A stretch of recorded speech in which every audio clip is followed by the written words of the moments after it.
میری بات سن کر پھوٹ پھوٹ کر رونا شروع کر دیا تھا۔ میں اس ساری صورتحال کو دیکھ کر گھبرا گئی تھی، کیونکہ اس وقت میری ساس اور شوہر بھی گھر پر موجود تھے۔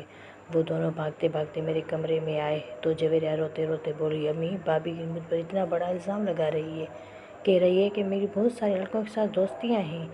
یہ دیکھ کر میں بہت زیادہ خوفزدہ ہو گئی تھی، اور اب بھی میرا شوہر ساس کے کہنے پر لازمی مجھ پر تشدد کرتا، اس لیے بچنے کے لیے وہاں سے بھاگ کر اپنے کمرے میں آ گئی، اور اندر سے میں نے کنڈی لگا دی۔ میری ساس دروازہ پیٹنے لگی۔ میں نے دروازہ نہیں کھولا۔ رات کو جب سہیل میرے کمرے میں آیا تو مسکرا رہا تھا اور بولا، آج تم نے بہت سمجھداری کا کام کیا ہے، اگر آئندہ بھی ایسے حالات ہوں تو یہی کام کرنا۔ پھر ہم دونوں مسکرانے لگے، لیکن ایک بات میرے دل میں ہو گئی تھی، میری نند بالکل میری ساس کی طرح ہے۔ جس طرح میری ساس بات کو بدل دیتی ہے، بالکل اسی طرح میری نند بھی بات کو توڑ موڑ کر بات کا مطلب تبدیل کرنے میں ماہر تھی۔ اس لیے میں نے امی کو کال کر کے ساری بات بتا دی تھی۔ امی میری بات سن کر رونے لگی اور بولی، میری سمجھ میں کچھ نہیں آ رہا، یوسف تمہاری نند کے پیچھے پاگل ہو رہا ہے۔ اس نے کھانا پینا چھوڑ دیا ہے کہ میری جویریہ کے ساتھ منگنی نہ ہوئی تو میں بھوکا مر جاؤں گا، مگر کھاؤں گا کچھ نہیں۔ اس لیے میری ماں مجبور ہو کر رشتہ لے کر آئی۔ میری ساس تو پھولے نہیں سما رہی تھی، کیونکہ میرا بھائی لاکھوں میں ایک تھا۔ انہوں نے رشتہ قبول کر لیا اور منگنی طے ہو گئی۔ میں اپنی امی کے گلے لگ کر بہت زیادہ روئی، کیونکہ آج میرا اور امی کا بربادی کا وقت شروع ہو گیا تھا۔ منگنی کے کچھ عرصے بعد یوسف مجھ سے کٹ سا گیا تھا۔ وہ اکثر ہمارے گھر آتا اور ساس کے کمرے میں رہتا، اور جاتے ہوئے کبھی کبھار مجھ سے میرا حال چال دریافت کر لیتا، لیکن کبھی کبھی اس کی یہ بھی ضرورت محسوس نہ کرتا۔ کچھ عرصے بعد امی نے مجھے کال کر کے بتایا کہ یوسف پورا دن جویریہ کے ساتھ فون پر لڑتا رہتا ہے۔ تو مجھے سمجھ آیا کہ سہیل نے مجھ سے منہ کیوں بنایا ہوا ہے، وہ سیدھے منہ مجھ سے بات کیوں نہیں کرتے۔ ان دونوں کی لڑائی یہاں تک پہنچی کہ یوسف نے منگنی توڑ دی، سارا سامان بھی اس نے واپس کر دیا تھا۔ اب میری ساس اور شوہر نے مجھے کٹہرے میں کھڑا کر دیا تھا کہ یوسف کو سمجھاؤ، اتنی بڑی حماقت مت کرے۔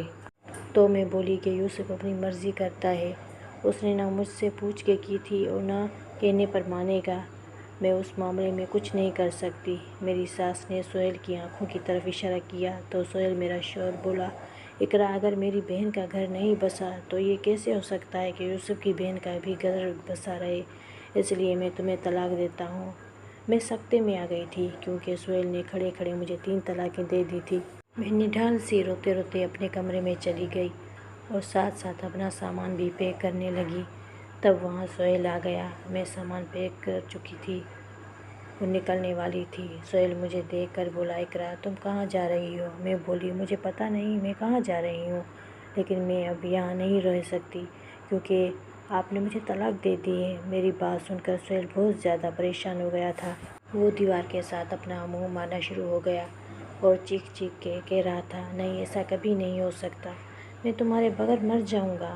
سہیل نے خود کو میرے قدموں میں گرا دیا تھا۔ وہ بولا، اقرا، تم خدا کے لیے میرے گھر سے مت جاؤ، میں کوئی نہ کوئی حل نکال لوں گا۔ سہیل کی حالت اتنی خراب ہو چکی تھی کہ اس کو دیکھ کر مجھے مجبوراً رکنا پڑا۔ سہیل نے مجھے اپنے گھر میں ہی روک لیا تھا۔ بولا، میں تب تک گھر واپس نہیں آؤں گا جب تک تمہاری عدت پوری نہیں ہو پاتی۔ سہیل چلا گیا۔ پیچھے ہی میری ساس اور نند نے میری جان محال کر کے رکھی ہوئی تھی۔ میری عدت پوری ہونے کے بعد سہیل گھر واپس آ گیا اور بولا، اقرا، تمہیں دوبارہ اپنا بنانے کے لیے بہت بڑی قربانی دینی پڑے گی۔ میں نے ایک شخص کا انتظام کر لیا ہے، تم اس کے ساتھ نکاح کر لو، حلالہ کر کے میں پھر تم سے نکاح کر سکوں گا۔ میں عجیب کشمکش میں پڑ گئی تھی کہ زندگی مجھے کیسے کیسے امتحان سے گزار رہی ہے۔ اگر میرا شوہر مضبوط اعصاب کے مالک ہوتے تو مجھے یہ دن دیکھنا نہ پڑتا اور کبھی مجھ پر مصیبتیں نہ ٹوٹتی، کیونکہ میرے شوہر بھی ذات خود تو اچھے انسان ہیں، مجھ پر جان نثار کرتا تھا۔ میں نے سہیل کی بات مان لی تھی، کیونکہ میرے سر پر میرے باپ کا سایہ بھی نہیں تھا۔ بیوہ ماں میرے لیے کیا کچھ کر سکتی تھی، اس لیے میں نے سہیل کی بات مان لی۔ میں نے یہ تک نہیں دیکھا کہ سہیل میرا نکاح کس شخص سے کروا رہا ہے۔ اگلے دن میرا نکاح تھا اور میں رخصت ہو کر اپنے دوسرے شوہر کے گھر آ گئی۔ تھوڑی دیر گزری تھی کہ میرا دوسرا شوہر میرے کمرے میں آ گیا اور آ کر میرا جو ہی گھونگھٹ اٹھایا تو میرے قدموں کے نیچے سے زمین نکل گئی، کیونکہ وہ تو یہ اس وقت کی بات تھی جب میں 17 برس کی تھی۔ میں کالج جایا کرتی تھی۔ پک اینڈ ڈراپ مجھے اپنے ابو دیا کرتے تھے۔ ایک دن میرے گھر سے نکلی تو ایک وین میرے پاس آ کر رکی اور ڈرائیور نکل کر بولے، آج آپ کے ابو آپ کو لینے نہیں آئے، اس کے لیے مجھے آپ کو پک اپ کرنے کے لیے بھیجا ہے۔ میں چپ چاپ اس وین میں بیٹھ چکی تھی۔ وہ وین والا کسی انجان سڑک کی طرف لے گیا۔ تب میں گھبرا کر پوچھا، انکل آپ کہاں لے کر جا رہے ہیں؟ میرا گھر تو اس راستے کی طرف نہیں آتا۔ ڈرائیور نے میرے کسی بات کا جواب نہیں دیا اور چپ کر کے گاڑی چلا رہا تھا۔ میں بہت زیادہ خوفزدہ ہو گئی تھی اور چیختی چلاتی رہی۔ تبھی وہ وین رکی اور میری کلائی سے پکڑ کر رکھا تھا۔ اس نے مجھے وین سے نکال کر دوسرے آدمی کے ہاتھ میں تھما دیا تھا۔ وہ کھینچتا ہوا اپنی دوسری کالی گاڑی میں لے کر جا رہا تھا۔ میں چیختی ہوئی رہی۔ تب ہی ایک لڑکا تیزی سے میری طرف بھاگتا ہوا آیا اور چور چور کہنا شروع کر دیا تھا۔ اس کے آنے کے بعد لوگ ہماری طرف متوجہ ہو گئے۔ میرے اغوا کار اس صورتحال سے گھبرا گئے اور مجھے چھوڑ کر فرار ہو گئے۔ اس لڑکے نے مسکرا کر میری طرف دیکھا اور کہا، شکر ہے آپ محفوظ ہیں۔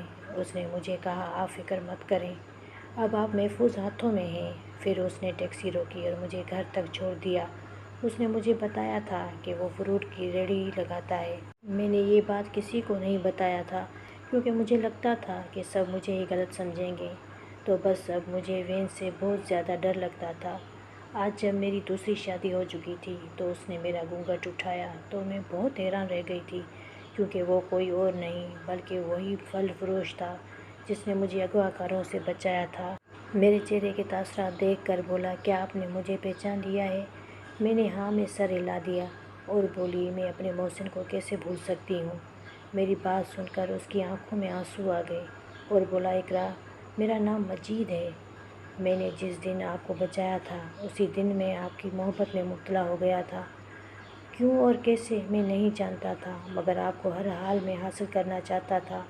اس لیے میں نے دن رات محنت کی اور اتنے پیسے کمائے جس سے آپ سے شادی کر سکوں۔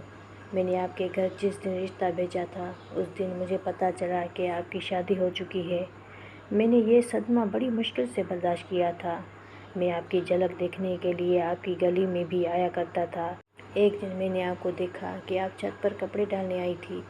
تب میں آپ کو دور سے دیکھ کر ہی خوش ہو جایا کرتا تھا۔ پھر ایک دن مجھے پتہ چلا کہ آپ کو شوہر نے طلاق دے دی ہے اور وہ کوئی مرد ڈھونڈ رہا ہے جو آپ سے حلالہ کرنے کے لیے رضامند ہو جائے۔ تو میں خوشی سے جھوم اٹھا اور آپ کے شوہر سے کہہ دیا کہ میں حلالہ کرنے کے لیے تیار ہوں، کیونکہ چند دن میں آپ کے ساتھ بتاؤں گا تو میری ساری زندگی کی جمع پونجی ہو جائے گی۔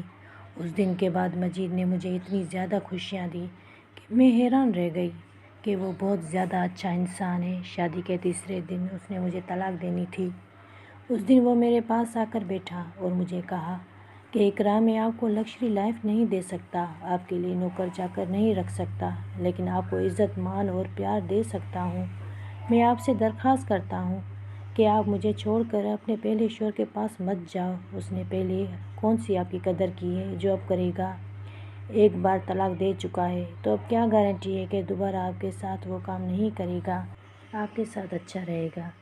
میں مجید کی بات سمجھ گئی تھی اور مجید نے مجھے بہت عزت مان دیا تھا، اس لیے مجھے مجید سے عقیدت تھی۔ اس نے دوبارہ مجھے بچایا، اس لیے سہیل کو میں نے اپنا فیصلہ سنا دیا کہ میں مجید سے طلاق نہیں لوں گی۔ سہیل یہ بات سن کر بہت واویلا بھی کیا اور مجھے سنگین نتائج کی دھمکیاں بھی دی، لیکن میں اپنا فیصلہ بدل نہیں سکتی تھی اور نہ ہی بدلا۔ میں مجید کے ساتھ بہت خوش تھی اور اللہ پاک نے مجھے بیٹی جیسی رحمت سے نوازا تھا۔